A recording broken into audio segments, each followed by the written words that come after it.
ब्रह्मपुर महोत्सव अनुष्ठित।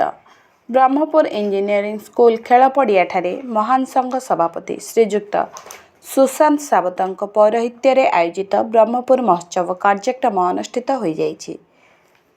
उक्त कार्यक्रम में मुख्य अतिथि भाव ब्रह्मपुर मेयर संघमित्रा दलाई, सुभाष महारणा, तहसीलदार क्षीरोद नाग, अतिरिक्त एसपी कैलाश बुरुदा, वंदिता त्रिपाठी, मीना दास जोगदे शुभ उद्घाटन करी दीप प्रज्वलन करथिले। मंच उपरे समस्त अतिथि मानक उपढौकन दे सम्मानित करा जायथिला। समस्त अतिथि माने महान संघर कार्यदक्षता उपरे किछि किछि वक्तृता देथिले। एही कार्यक्रम दीर्घ 6 दिन धरि चालू रहिबो। महोत्सव को अधिक आकर्षणीय करबा लागि सांस्कृतिक कार्यक्रम सह 110टी स्टॉल रे मध्य व्यवस्था रहिछि। ब्यूरो रिपोर्ट, स्वतंत्र टीवी।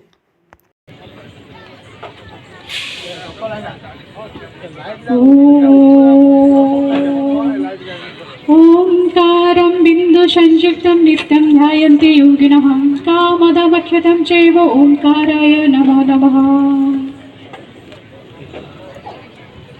लाइट बंद कराले।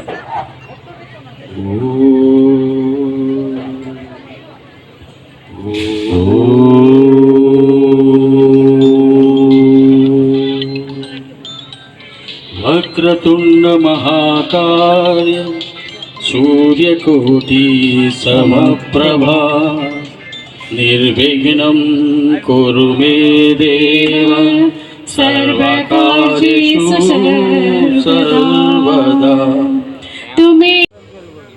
दक्षिण ओडिशार गोटे एक अनन्य अनुष्ठान से महान संघ एवं से संघ तरफ एक सुंदर मंच जहाँ को आम ब्रह्मपुर महोत्सव दीर्घ दिन है कार्यक्रम कर चली। अनेक कलाकार, अनेक शिल्पी, अनेक मंच समस्त आज यही मंच पर एकत्रित। आमे हूँ समस्त ओडिया, आम राज्य हूँ ओडिशा। से ओडिशा प्रदेश रे केतोले सुंदर ब्रह्मपुर महोत्सव आयोजन कर जाउअछि। तबे आसुन आमे समस्त मिसी गान करिबा।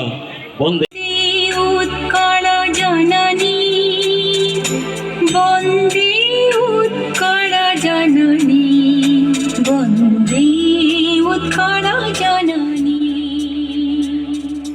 चारुहासमयी, चारुभासमयी जननी, जननी, जननी, वंदे उत्कल जननी, वंदे उत्कल जननी। फाउंडर श्री सुशांत सावत महोदय मंचासीन अछंती।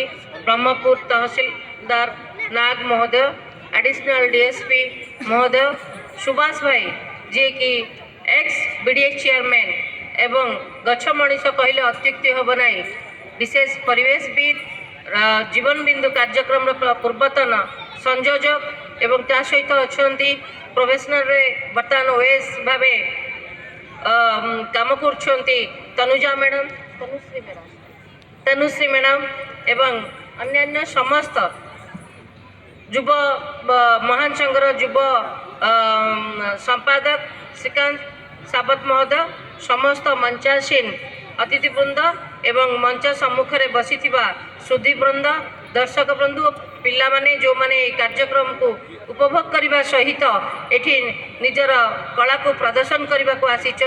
विशेषकर आगामी दिन में आपण माने प्रचार प्रसार करेंगे।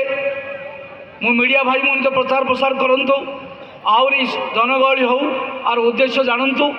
महान संघ जो महान चिंता नहीं कि आपण गोटे कथा नहीं, रक्तदान टू आरंभ करी वृक्षरोपण आरंभ करी वृद्ध माँ मान बाप मान सेवा देवाई सी जो अहरह दिवारात्र आज 40 वर्ष धरी संग्राम करशा को स्वाभिमान को रक्षा करने, ओडिया जाति साहित्य संस्कृति की रक्षा करने जो प्रचेषा कौ भाषा मोर जहाँ भी जिनस सब सिविल सर्विस रे क्लियर करथिबा जोगु ताको मते परिचय देइचंती, तापे बहुत धन्यवाद। एंड मु कहबी कि समस्ते दर्शक बंधु आहुरी आसंतु, एटा को सक्सेसफुल करंतु ए महोत्सव को। एंड कलाकार मानक भी धन्यवाद, मीडिया भाई को भी धन्यवाद, समस्त को धन्यवाद। Thank you.